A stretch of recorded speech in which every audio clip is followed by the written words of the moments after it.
manifeste ta foi. Alors, vous allez me dire, c'est un message facile pour une évangéliste. Oui, c'est le thème préféré de tous les évangélistes, bien sûr, c'est la foi. Et je voudrais simplement vous dire qu'il y aura de toute façon sur cette terre toujours des conflits. Il y aura toujours un conflit entre la lumière et les ténèbres, entre l'ordre et le désordre. Il y aura toujours un conflit entre la vérité et le mensonge.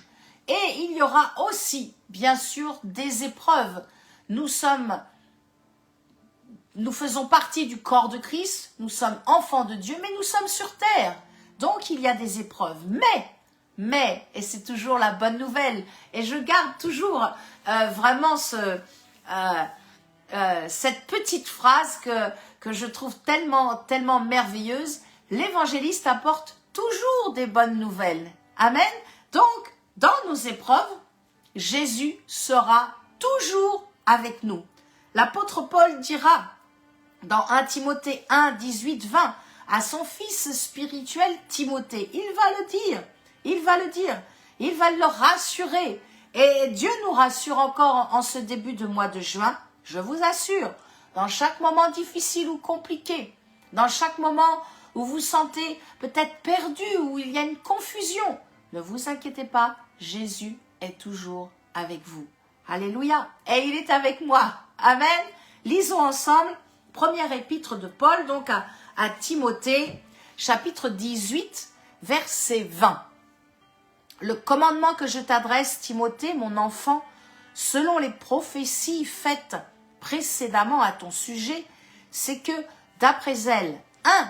Tu combattes le bon combat, en gardant la foi et une bonne conscience. Waouh, cette conscience, quelques-uns l'ont perdue. Oui, je vous assure, et ils ont fait naufrage par rapport à la foi. Mais je crois que pour nous, ça ne sera pas le cas. En tous les cas, pour ce mois de juin 2025, nous ne perdrons pas cette bonne conscience. Nous garderons la foi. Amen. Nous combattrons le bon combat et nous ne ferons pas naufrage par rapport à la foi. Gardons donc le bon combat. Gardons la foi et surtout, ayons une bonne conscience. Je crois que ce que le Seigneur désire en tous les cas pour nous, dans ce mois, c'est que nous manifestions la foi. C'est pas de dire « Ah, j'ai la foi, voilà, tout va bien ». Non, non. Nous allons passer par des circonstances où Dieu va nous observer et Dieu va regarder si vraiment nous lui faisons confiance. Parce que finalement, avoir la foi, c'est ça. J'ai la foi en Dieu, ça veut dire je lui fais confiance. Il arrive telle chose difficile, telle circonstance que je ne pensais pas et ça devient compliqué, mais je m'appuie sur ce que Dieu me dit dans sa parole. Ainsi donc, quand nous marchons, sans savoir des fois ce qui va nous attendre, peut-être même dans une direction que nous devons nous rendre, mais on ne sait pas trop, c'est un peu flou, et que nous nous sommes même complètement libérés, abandonnés vraiment dans les mains du Saint-Esprit, quand la direction n'est pas même encore bien définie. Eh bien, mes amis, en Jésus-Christ, c'est à ce moment précis, c'est à ce moment-là que nous devons manifester notre foi, une foi pure, la foi qui vient du ciel. Amen. C'est pour ça, je crois vraiment que Jésus veut voir notre foi. Peut-être vous êtes, vous devez, je ne sais pas moi, vendre quelque chose et vous n'y arrivez pas. Eh bien, ne vous inquiétez pas. Dieu désire voir votre foi. Alors, remerciez Dieu. Vous attendez peut-être le mariage, vous attendez peut-être une élévation financière, vous attendez peut-être, je ne sais pas, une grâce particulière que vous demandez à Dieu depuis des années. Arrêtez de demander. Parce que si vous continuez de demander, Dieu va dire, pourquoi est-ce qu'il me demande? Puisque ça y est, je lui ai donné. Vous saisissez? Alors remerciez Dieu. Remerciez Dieu déjà de ce qu'il va faire, que vous organisez un programme d'évangélisation.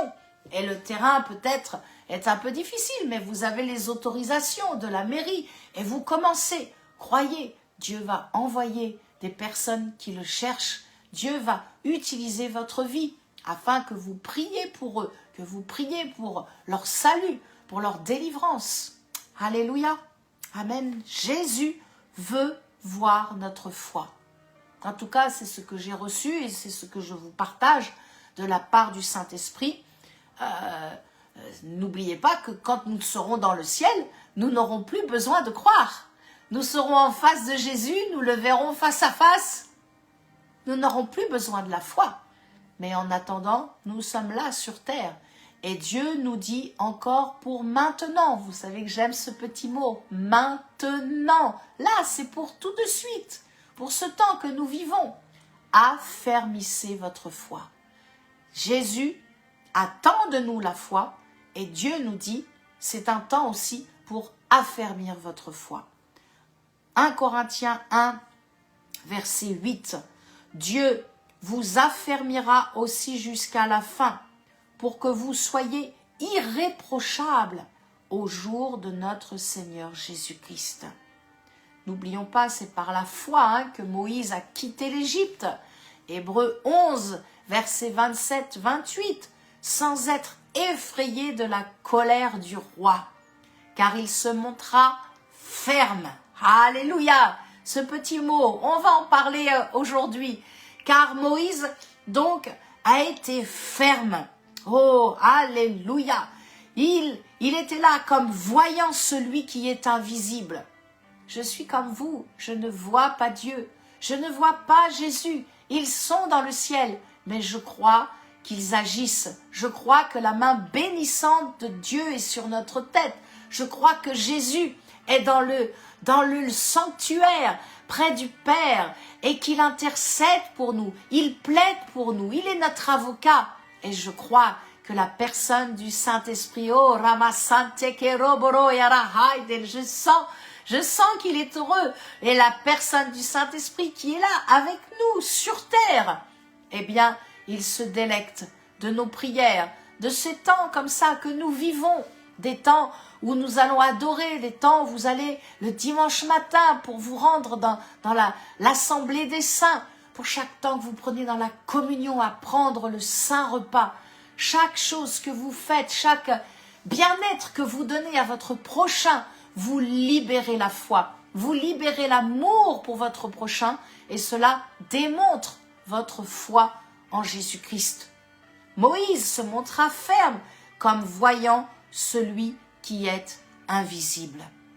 C'est par la foi qu'il fit la Pâque et l'aspersion du sang afin que l'exterminateur ne touchât pas au premier-né des Israélites. Je sens le Saint-Esprit qui me demande de prier pour nos enfants, petits-enfants.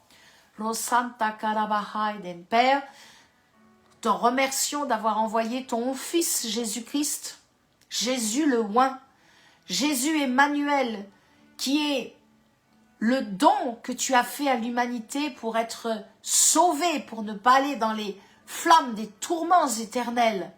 Merci Jésus d'avoir accompli ta mission jusqu'au bout.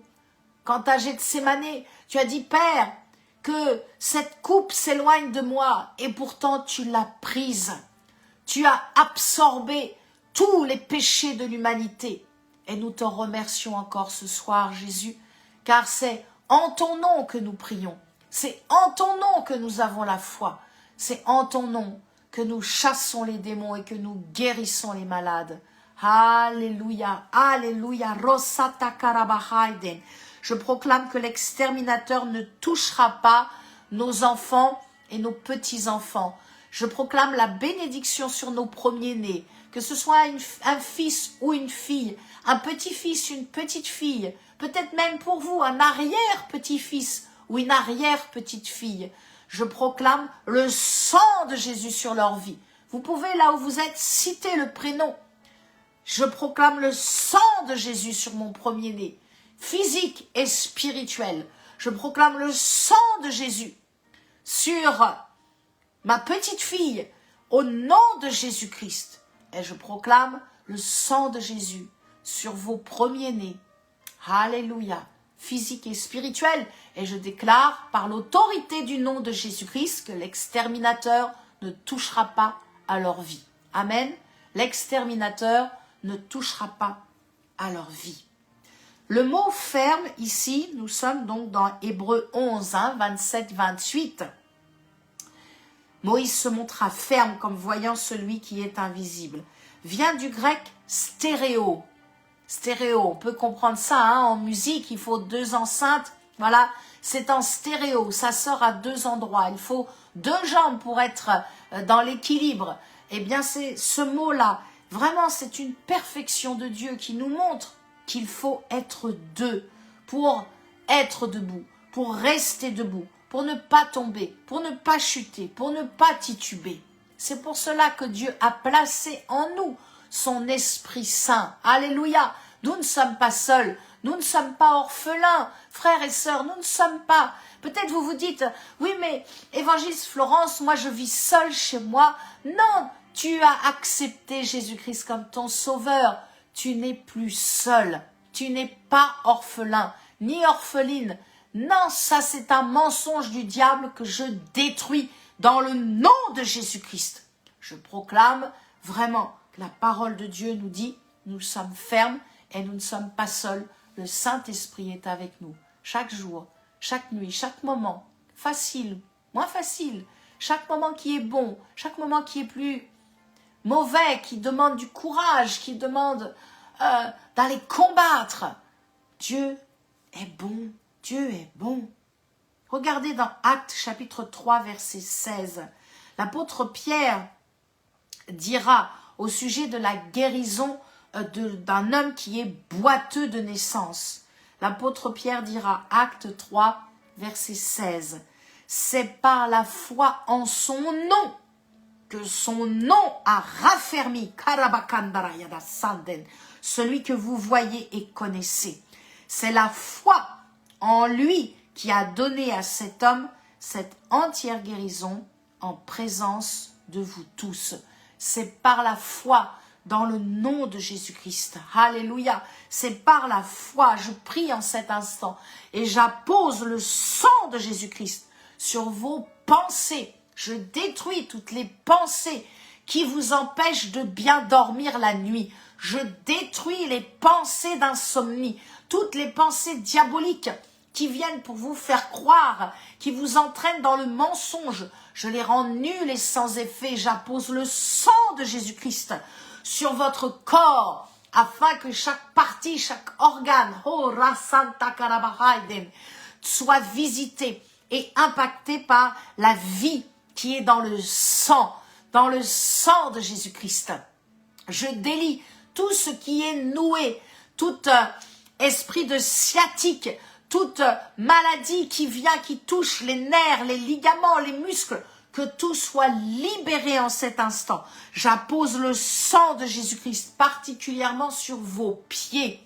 Si vous avez des douleurs dans les pieds, j'appose le sang de Jésus-Christ sur vos orteils, sur la voûte plantaire, sur le talon, sur le dessus du pied, sur les côtés, sur les os, sur les ligaments, les nerfs, les ramifications. Je proclame la vie. Tout ce qui est mort maintenant ressuscite. Au nom de Jésus-Christ, je l'ordonne que tout ce qui est mort maintenant ressuscite pour la vie. Au nom de Jésus-Christ, afin que votre marche soit ferme, afin que vous ne tombiez point, afin que vous ne soyez pas à tituber, afin que vous ne soyez pas dans le boitement, mais que votre marche soit ferme, allant de l'avant. Ne plus regarder en arrière, mais à marcher vers l'avant, car nous sommes appelés à aller vers l'avant. Amen. Frères et sœurs en Christ, la foi, c'est plus que l'assurance. C'est une ferme stéréo, c'est une ferme assurance. Vous n'oublierez pas, la prochaine fois que vous entendrez le mot ferme, vous penserez à stéréo, 2, double, équilibre. Amen. C'est une ferme assurance des choses qu'on espère, bien sûr, Hébreux 11, 1, une démonstration des choses qu'on ne voit pas. Je prie vraiment qu'au nom de Jésus-Christ, au nom de Jésus-Christ, votre foi soit libérée. Je prie pour que votre foi soit boostée, qu'elle augmente, qu'elle soit forte, ferme pendant tout ce mois de juin 2025. Je prie afin que vous ayez vraiment une foi à toute épreuve. Amen. Je prie que quoi qu'il se passe, votre foi soit au-dessus et écrase les épreuves, écrase les mauvaises nouvelles. Et nous proclamons, amen, que nous faisons partie, alléluia, nous faisons partie du corps de Christ. Nous sommes l'Église. Amen. Vous et moi, nous sommes l'Église. L'Église, corps de Christ. C'est pour cela que nous devons nous emparer par la foi. Allez, je vous en donne 4. Des paroles, nous devons nous emparer par la foi. 1. Des paroles prophétiques qui libèrent la puissance et la vie. Ésaïe 54, 14, 15. Tu es affermi par la justice. Tiens-toi éloigné de l'oppression, car tu n'as rien à craindre. Amen, nous n'avons pas à avoir peur. N'avons rien à craindre et de ta terreur, car elle n'approchera pas de toi. Alléluia, la terreur n'approchera pas de nous. Si l'on t'attaque, cela ne viendra pas de moi, dit l'Éternel. Et quiconque t'attaquera tombera à cause de toi. Waouh, waouh, les paroles puissantes qui sortent de nos bouches, la parole de Dieu, confessée avec foi, libérée, proclamée avec foi. Waouh, nous savons que même si l'ennemi nous attaque pendant ce mois de juin 2025, nous serons fermes. Nous savons que cela ne viendra pas de Dieu. Oh, Dieu ne veut que notre bonheur, notre bien-être.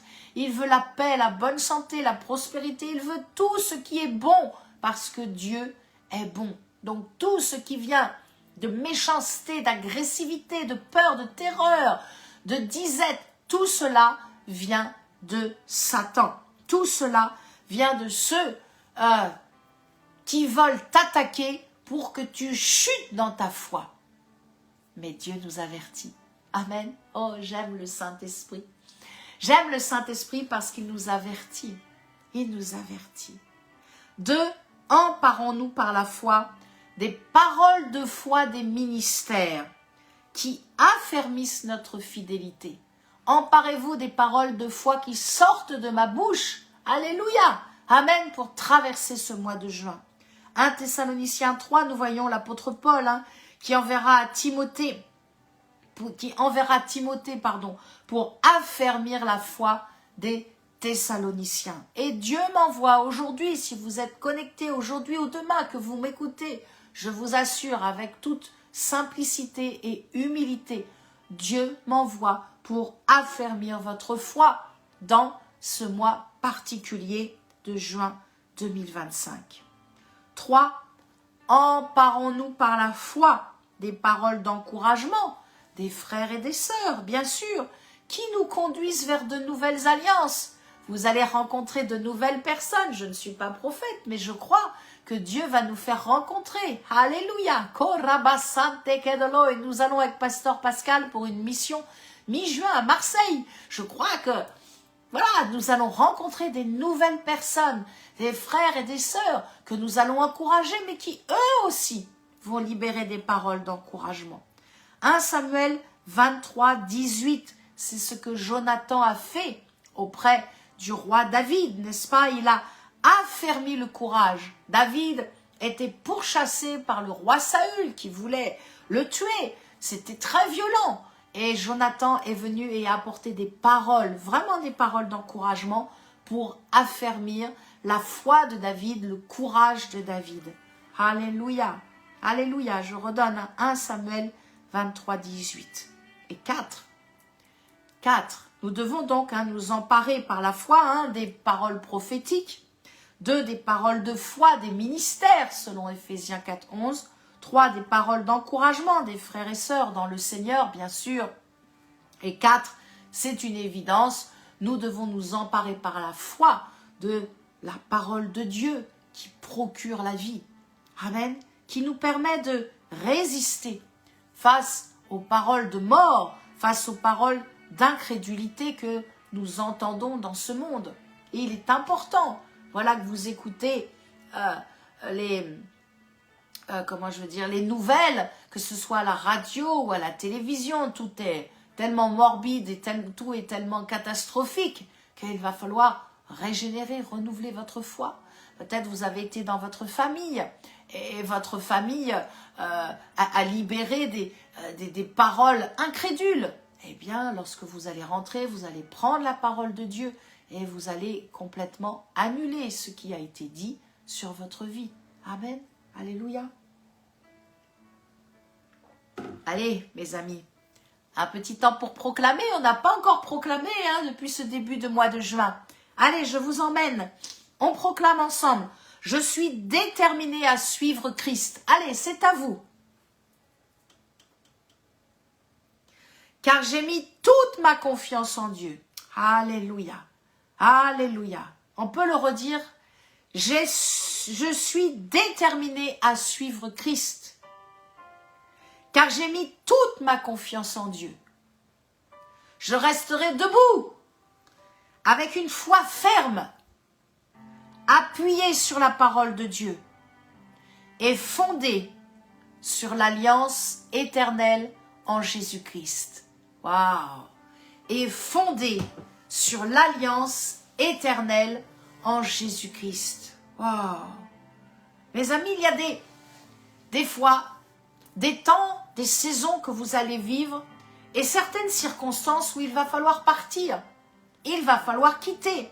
Il va falloir sortir peut-être d'un confort où vous vous trouvez. Il va falloir quitter un quartier, une ville, un endroit, peut-être même voir une assemblée. Et c'est dans ces instants précis que Dieu nous attend au virage et qu'il regarde si nous manifestons notre foi. Regardez Jéricho. Jéricho a été maudit par Josué. Oh, il y a, je vous assure, des endroits où il règne la malédiction. Peut-être vous n'en avez jamais vu. Moi, je vous assure, j'ai mis mes pieds dans des endroits où vraiment il y a des villes qui sont remplies d'incrédules, de religieux, de malédictions. Les gens sont trompeurs, des usurpateurs et ils viennent pour voler, pour détruire. Il y a des endroits où l'évangélisation est difficile. Il y a des endroits où on vient pour évangéliser et aucun fruit. La terre est trop sèche. La terre est stérile. Il n'y a rien. On est là, on a beau continuer et on se décourage. Quittez ces endroits. Allez dans les champs. Allez dans les champs de blé. Allez dans des terrains où il y a la moisson qui est favorable. Allez, parce que dans ces terres stériles, il est impossible d'être heureux. Il est impossible d'avoir la paix. Parce qu'il y règne la maladie contagieuse, parce qu'il y règne la dépression, parce qu'il y règne la pauvreté et parce qu'il y règne la mort. Il faudra quitter. Ne pensez pas que je sois trop dur, mais je crois que le Saint-Esprit m'utilise pour que vous compreniez. Il faut démarrer un nouveau plan de vie qui va nécessiter votre foi. Il faudra partir, il faudra quitter, il faudra vous dépouiller et partir de cet endroit. Un peu comme vous savez, un vieux manteau, un vieux gilet qu'on affectionne. Oh, il est déchiré, il a même des trous ce vieux manteau. Ce vieux gilet qui vous tient chaud peut-être l'hiver, mais vous y tenez, ça fait tellement des années que vous l'avez.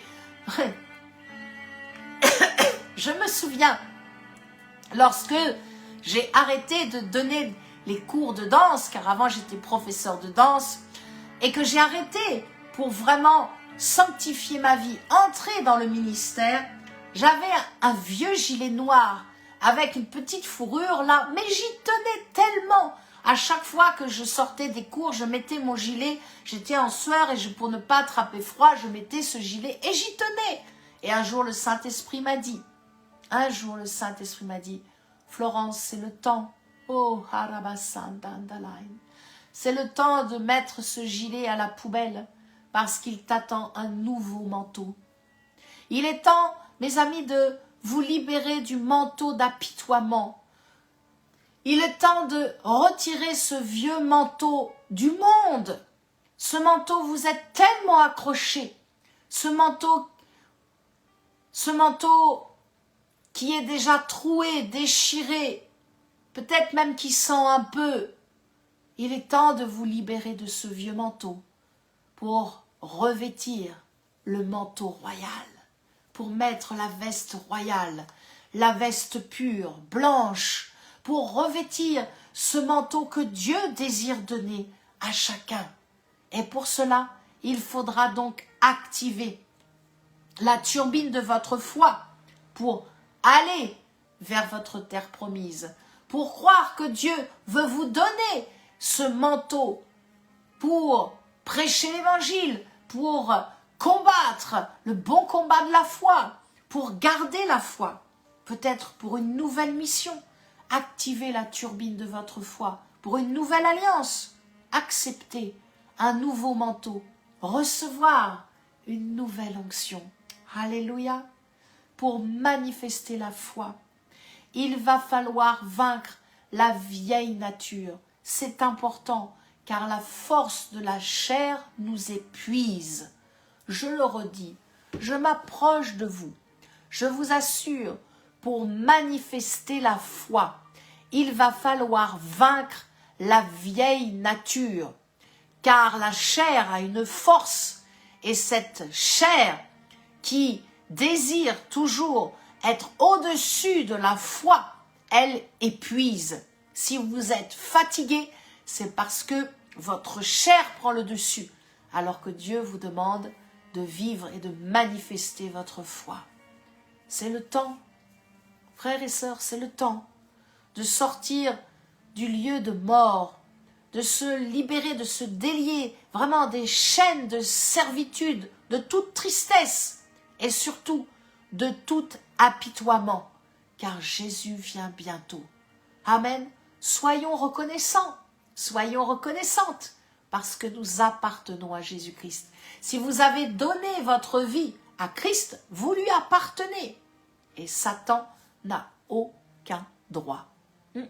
Je le redis, Satan n'a aucun droit sur notre vie, aucun droit sur notre corps, sur notre santé, aucun droit sur nos finances. Le diable est un menteur. Il n'a aucun droit sur notre cœur. Alléluia. Il n'a aucun droit sur notre corps, sur ce véhicule, parce que notre corps est le temple du Saint-Esprit. Le Saint-Esprit vit en nous. Alors, ne vous laissez plus duper par le diable, car Jésus a été fait malédiction afin que vous soyez bénédiction. Oh, j'aime ce verset dans Galates, chapitre 3, verset 13. Jésus est devenu malédiction. Ça veut dire Jésus est devenu pauvre, dépouillé de tout, pendu au bois. Jésus est devenu souffrance physique, souffrance émotionnelle. Jésus a été abandonné des hommes. Jésus a été abandonné de Dieu, le Père et du Saint-Esprit. Il a été seul sur la croix, afin que nous soyons sauvés, afin que nous soyons bénis. Oh, j'aime prêcher l'évangile parce que je suis une évangéliste. Et je laisse les prophéties aux prophètes. Je laisse le suivi des âmes aux pasteurs. Je suis une évangéliste et j'aime prêcher la croix, la prédication de la croix qui est une folie pour ceux qui ne croient pas, pour ceux qui ne veulent pas de la grâce. Mais pour nous, waouh, c'est une force, c'est une grâce. Alléluia, alléluia. Jésus est devenu malédiction afin que nous soyons bénis. Alors, refusons. Amen. Refusons toutes les pensées incrédules. Croyons en Jésus-Christ. Il est vivant. Il est avec nous pour l'éternité. Écoutez bien, il a éclairé le couloir de la mort. Waouh! Alors c'est à nous, en son nom, de chasser toute pensée négative. Amen. Car en Christ, nous sommes riches. En Christ, nous sommes aimés du Père. En Christ, nous sommes remplis du Saint-Esprit. Alléluia. Pour finir, j'aimerais vous emmener dans une dernière proclamation. Vous savez que la proclamation, c'est, on confesse. Notre confession est le fruit de ce que nous croyons. Si vous ne croyez pas, vous ne pourrez pas confesser, vous ne pourrez pas proclamer. Mais au moment où vous entrez dans ce temps de proclamation, la turbine de votre foi s'active et en même temps, votre foi s'affermit. Je ne serai pas de ceux qui perdront une bonne conscience. Allez, c'est à vous de proclamer. Allez-y, chassez-moi tous ces démons qui vous entourent. Amen. Je ne serai pas de ceux qui perdront une bonne conscience. Je ne ferai pas partie de ceux qui perdront la foi en Jésus-Christ. Alléluia. Je vais persévérer avec le soutien du Saint-Esprit. Je vais continuer de combattre le bon combat. Je garderai ma foi en Jésus-Christ. Je continuerai de faire confiance à mon Dieu, à mon Père céleste. Il est mon tendre Père. Il veille sur moi et il m'aime. C'est pour ça que je déclare, pour tout ce mois de juin 2025, je ne ferai pas naufrage par rapport à ma foi. Encore, je ne ferai pas naufrage par rapport à ma foi. Une troisième fois, je ne ferai pas naufrage par rapport à ma foi. Car Jésus-Christ est le Seigneur de ma vie et mon cœur est à lui seul. Amen, amen, amen. Je scelle cette proclamation dans le sang de Jésus-Christ. Et je proclame que votre foi ne défaillera pas pendant ce mois de juin 2025, mais qu'au contraire, vous allez vivre des expériences spirituelles, surnaturelles, merveilleuses, où vous allez découvrir, vivre par la foi et non par la vue. Vous allez marcher par la foi et non par la vue. Alléluia! Pour tous les projets que le Saint-Esprit est en train de vous remettre en cet instant dans votre mémoire et de ce que vous allez l'accomplir. Amen pour les nouveaux logements. Amen pour les nouveaux programmes. Amen pour les nouvelles alliances, les nouvelles rencontres, les nouvelles amitiés. Alléluia pour les nouvelles promotions financières dans votre vie professionnelle. Alléluia. Merci Saint-Esprit pour les nouvelles prédications, les nouvelles exhortations, les nouveaux enseignements qui seront donnés. Je loue ton nom. Merci pour les dons du Saint-Esprit qui seront libérés dans ce mois. Merci pour les âmes qui vont se tourner vers toi, qui vont accepter Jésus-Christ comme leur sauveur. Merci Père pour celles qui vont descendre dans les eaux du baptême. Merci pour les nouveau-nés. Merci Seigneur. Nous te rendons grâce pour tous les contrats qui seront signés dans ce mois de juin 2025. Nous te remercions. Merci Saint-Esprit. Merci car tu nous avertis et tu nous dis que nous tiendrons. Nous ne ferons pas naufrage. Amen. Je ne ferai pas naufrage par rapport à ma foi. Alléluia. Et je le proclame, je le déclare aussi pour vous. Vous ne ferez pas naufrage par rapport à votre foi en Jésus-Christ. Amen.